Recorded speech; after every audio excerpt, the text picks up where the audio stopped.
Video में हम देखेंगे माइक्रो इकोनॉमिक्स की कुछ इंपॉर्टेंट थ्योरीज की क्रोनोलॉजी। इसमें हम सबसे पहले बात करते हैं कार्डिनल अप्रोच की, कंज्यूमर बिहेवियर में कार्डिनल अप्रोच, जो अल्फ्रेड मार्शल के द्वारा दिया गया था 1890 में। और इसमें हम लोग ये बात करते हैं कि यूटिलिटी जो है वो मेजर की जा सकती है। फिर ऑर्डिनल अप्रोच के बारे में बात करते हैं जो 1906 में पेरेटो ने दिया था, और इसमें जो यूटिलिटी है उसको रैंक ऑफ प्रेफरेंस देते हैं।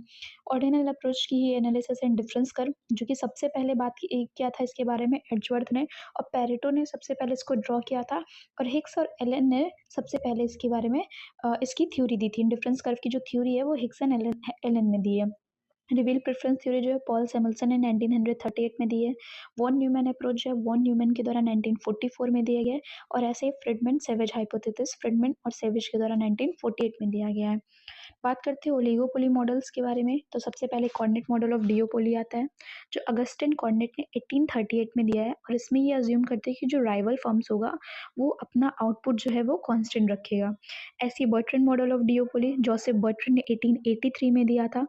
जस्ट 1838 और 1883 में बर्ट्रैंड मॉडल आया है। इसमें ये अज्यूम करते हैं कि जो राइवल फर्म होगा वो अपना प्राइस को फिक्स रखेगा।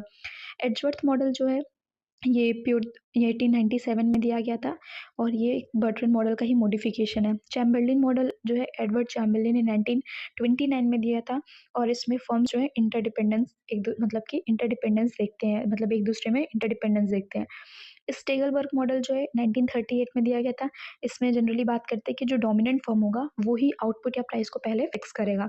फिर किंग डिमांड कर स्विजी मॉडल जो पॉल स्विजी ने दिया था 1939 में।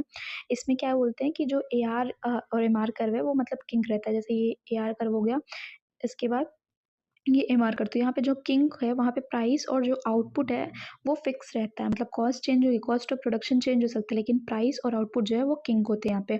इसके बाद ओल्ड और न्यू वेलफेयर स्कूल के बारे में बात करें तो पेरेटो ऑप्टिमैलिटी कंडीशन, जिसमें हम लोग पेरेटो की 3 कंडीशंस पढ़ते हैं, जिसमें पेरेटो ये बोलते हैं कि इकोनॉमी में ऐसा वो सिचुएशन जहाँ पे किसी को बेटर ऑफ करने के लिए किसी ना किसी को वर्स्ट ऑफ करना ही पड़ेगा।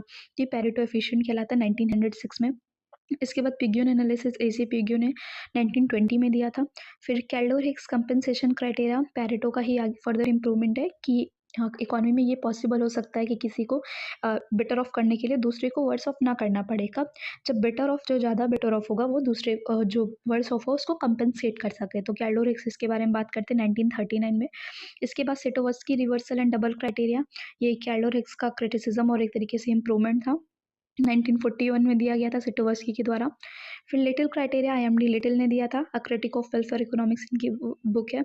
इसके बाद Samuelson criteria evaluation of real national income 1950।